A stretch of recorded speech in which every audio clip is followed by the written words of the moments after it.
Bismillahirrahmanirrahim. Assalamualaikum warahmatullahi wabarakatuh. Hari ini hari Jumaat 26 Jun 2026. Pakcik sekarang berada di klinik kesihatan Taman Medan. Pakcik ingin ucapkan terima kasih banyak-banyak pada Saudara Munir di atas semangat lagu ini dan lirik yang beliau ciptakan. Dan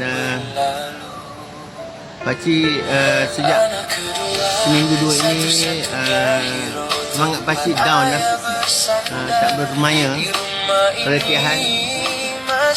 Dan Pakcik lihat usaha Pakcik dalam petisi yang dilanjutkan ini ianya tidak berjalan lancar sebagaimana yang Pakcik jangkakan sebelum ini.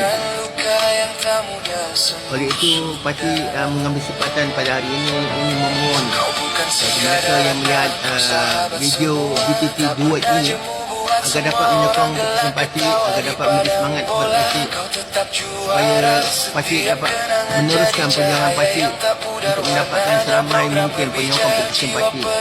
Sebab suara Pakcik yang kedua ini tak mungkin pihak berwajib akan memandang usul yang Pakcik cadangkan nanti.